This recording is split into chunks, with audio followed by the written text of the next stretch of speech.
In the 1950s, New Orleans was ahead of its time with Pontchartrain Park and the subdivision surrounding the public park. No place in the United States was there ever a subdivision built for blacks that had a golf course, tennis courts, and a stadium. They weren't building that for blacks in the 50s. It wasn't happening, but that happened through the city of New Orleans. The park was developed on the lakefront by the Park and Parkways Commission. Pontchartrain Park subdivision was developed by private investors. The 200-acre subdivision contained 1,000 2- and 3-bedroom homes. Blacks wanted a place to be able to go and live and have nice homes. So that's how that development came about. The mayor at the time, though he was not necessarily a liberal mayor, but he understood the power of the vote.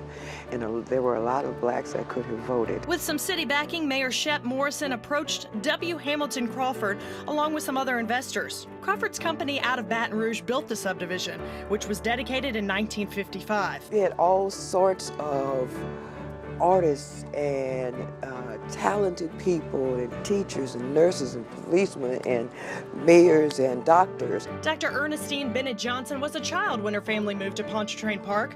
Her father was a police officer and a teacher. Her mother was also an educator. They used her dad's VA benefits to purchase their first home. In the 1950s, this ditch is what they used to call the Segregation Line. On this side, Gentilly Woods, all white. On this side, Pontchartrain Park, all black. One line that used to divide a world of two.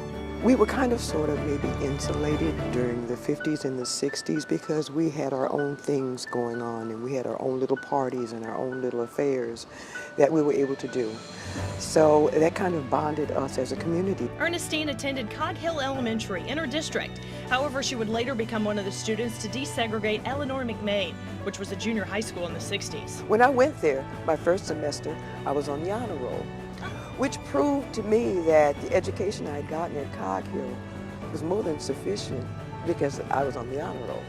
You know, and my mom kept that. I saw that like 30 years later, you know, how really proud I guess she was that I got on the honor roll. It's easy to see her upbringing in Pontchartrain Park really shaped Ernestine into the successful and responsible citizen she is today. There was just a pride in the neighborhood which was really wonderful.